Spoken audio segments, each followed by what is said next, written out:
Hi guys, welcome to my video presentation. I'm using a special piece of software to record my video of my face and also my PowerPoint at the same time. So I'm also going to upload my PowerPoint files just in case you want to access those independently. But feel free to just watch, relax, and we'll you get to kind of see everything here. So my presentation is actually on question 7, and I titled it Catastrophic Consequences. And the question is really, it's a 3-part question. And you can find that question on 394, and I'm going to read it here. What kind of threat does the prospect of the intrusion of deadly diseases present to Americans? Should it be thought of as a national security problem? And if not, what kind of problem is it? So we really have a 3-part question here. And so that's what we're going to get into here. My first slide here is more just for fun. It's a picture of a little boy getting swine flu. So I guess that's where it started.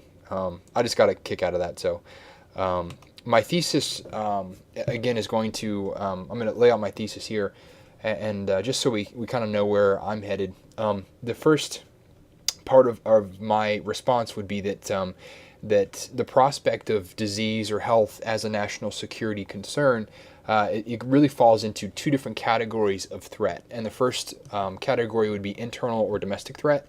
The second would be external or geopolitical threat. And then let's see, my next part of my response is that yes, it should be health or disease as a national security concern should be considered a national security concern. Because it really for 2 reasons. Because one, it affects the well-being of citizens, and 2, because it's easy to fit disease, to perceive it as kind of this border problem. And so that kind of helps it fit into a national framework that some people are familiar with. And then the last part is that that these threats really result in a whole assortment of different problems. It could be mental, psychological, economic, political, social, and I'm going to get into all of these points more. So we'll move along here. Threat is defined by the General Accountability Office, the GAO. They define it as this intent plus capability equals threat. A threat analysis, the first step in determining risk, identifies and evaluates each threat on the basis of various factors. So a threat analysis is going to be based on these various factors that kind of fall under intent and capability. So, and Snow defines risk as threat minus capability. And when Snow says capability in the risk equation, he means the capability of the person experiencing that threat. So basically we have the disease intent plus the disease capability minus the ability of the United States to mitigate or prepare for that risk or prepare for that threat. It gives us the risk. So it just kind of helps to lay it all out here as far as talking about threat. And then obviously the result is that by reducing the threat, we actually reduce the risk as well. So there's kind of a relationship there. As far as the internal and external threats go, and this is on like 390, 391, but some of those internal threats, you look at the spread. Well, let me say this first. Internal, Snow means by internal, he means domestic. So these are problems that would kind of arise, threats that would arise when a disease is within our country. And that's basically a domestic threat, for lack of a better word. And so border control is a huge issue. We have to worry, if a disease is in our country, we have to worry about it getting out of our country. We also have to worry about diseases getting into our country. And so that's a huge border issue, is if we have to worry about securing our ports, securing our ship ports, securing our airports, if we have to worry about border crossing, if we have to worry about all of these things, there are many different points of entry for a disease. So trying to secure our country from disease is a huge task. Another internal concern is there's could be a lack of vaccines or an inadequate supply. We've seen that historically where a disease comes along, and if we have a vaccine, we don't have enough of it. And so we mass produce a vaccine, but that takes time. And while that takes time, we have to worry about securing isolating the disease. We have to worry about all of these other issues. and I'll get into some of those later. But so that's another internal issue is there's just a lack of a vaccination or an inadequate supply. Another internal issue is global warming. And this is in a lot of research papers that I read. It's this idea that as the Earth is getting warmer, diseases are more likely to develop in tropical climate. So if it's hotter, the disease is going to thrive, it's going to move around better. So that could greatly affect people that don't have immunities to certain tropical diseases. And that would affect our country as well, as our country, a good portion of our country at least, is in kind of this, I don't know, it's kind of a cooler region, so it's a colder climate, and so that could potentially affect our country. We're certainly not a tropical country, but Florida feels close this time of year.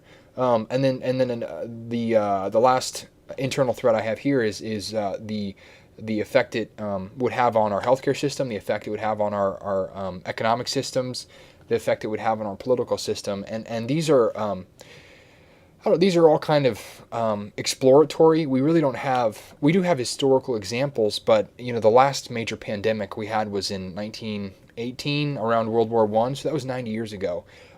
Here's a picture of the Naval Training Station in San Francisco, California, and like I was talking about Spanish flu, this was back in like the early like 1918, 1919.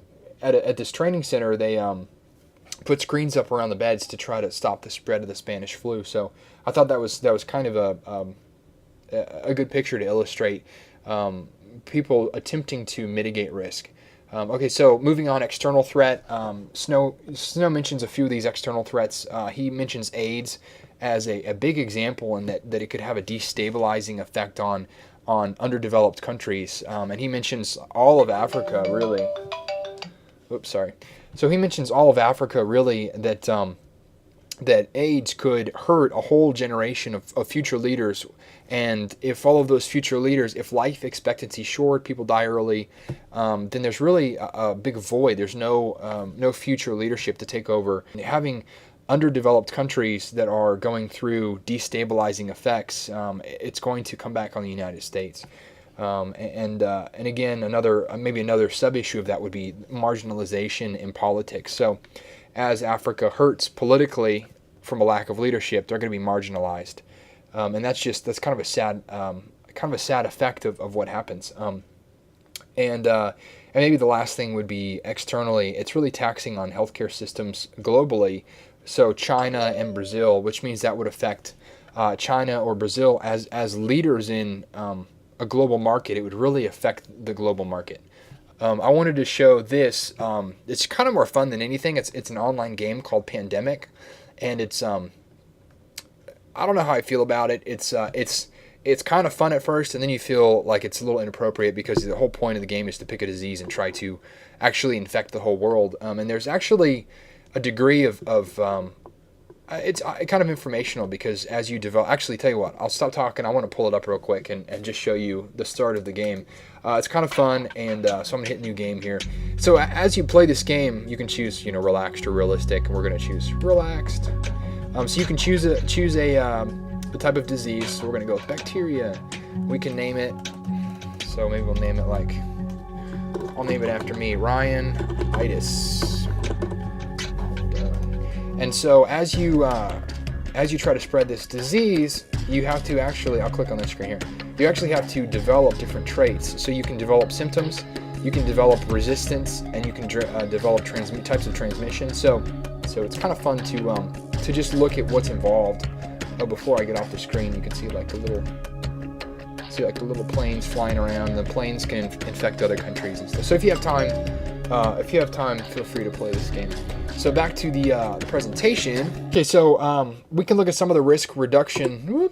Some of the risk reduction strategies, and looking at some of the risk reduction strategies helps us identify some of the unique qualities of disease or health as a national concern. So it's kind of telling. It kind of provides some of the underlying issues. So first off, Snow says that national.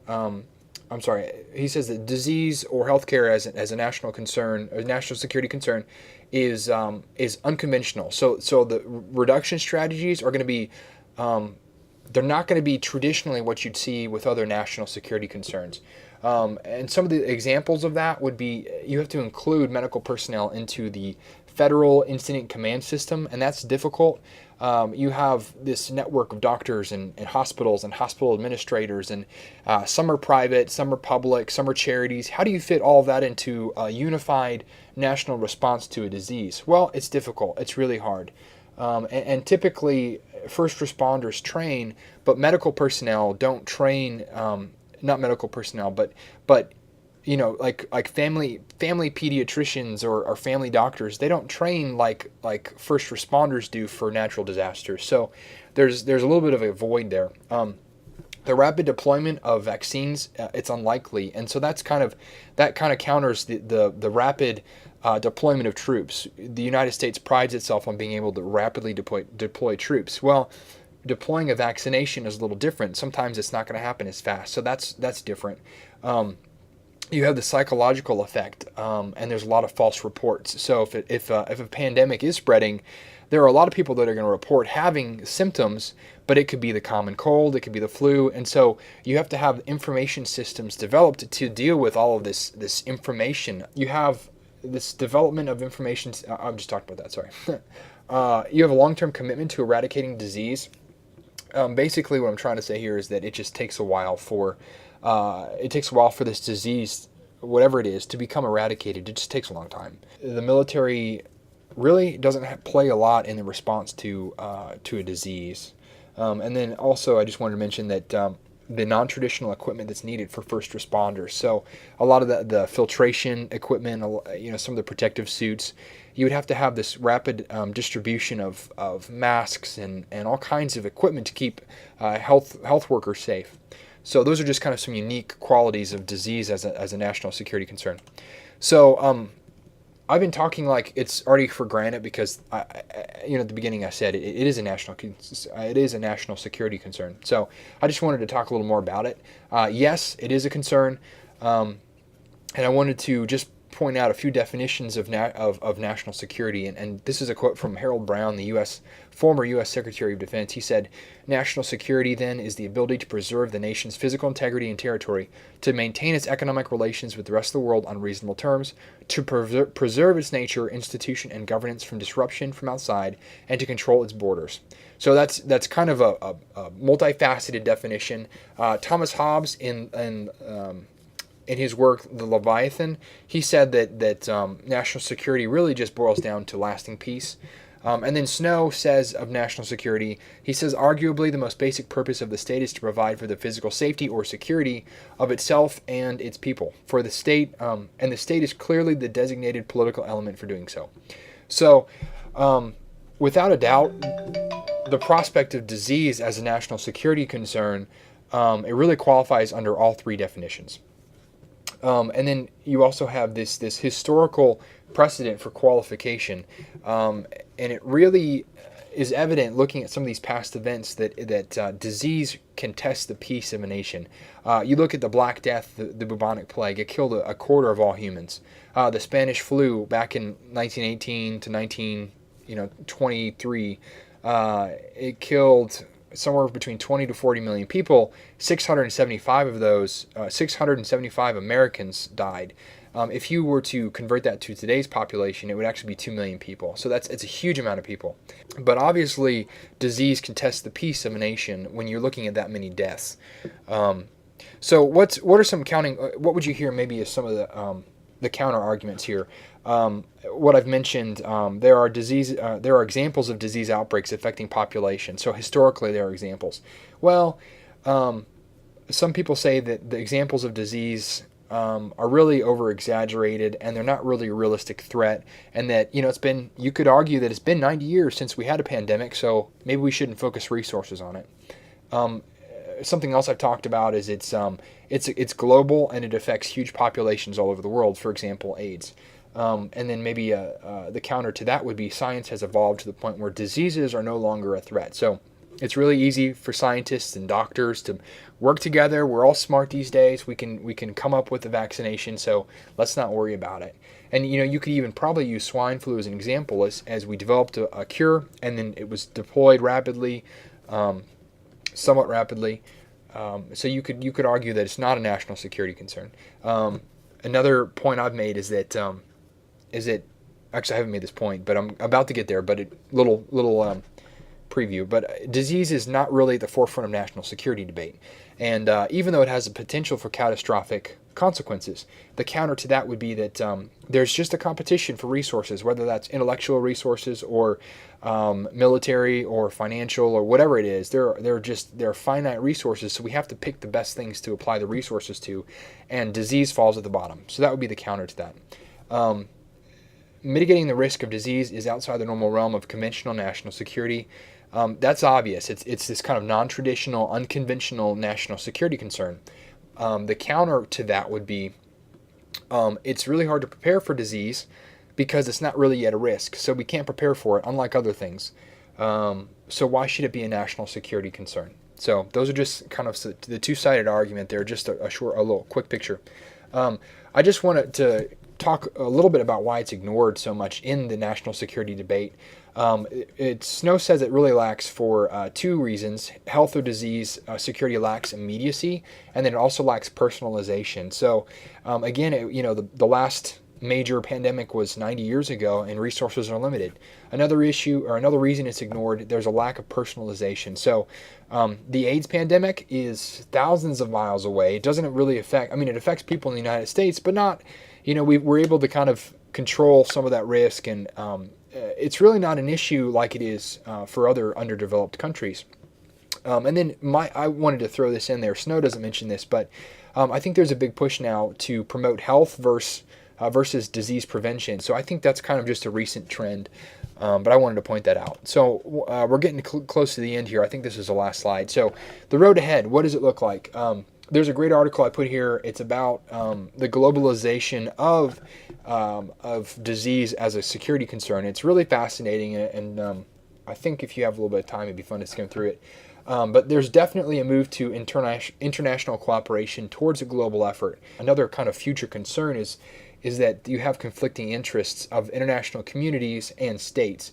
So as a state, we're concerned about our borders. We're primarily concerned about our citizens. And so we want policy to reflect that. But internationally, globally, you're going to have policy written that protects regions or even the globe. So it's kind of an issue of sovereignty. And then also, as the population increases, so does our risk. As our population goes up, if we experience another major pandemic, millions of people could die, So that's why I named this presentation Catastrophic Consequences. So that's it. I'm done. Feel free to comment. Let me know what you think. I put references on this next, or resources, so go through those if you want. But thank you for an awesome semester. Thanks for watching this, and I had fun. So let me know your thoughts. Appreciate it.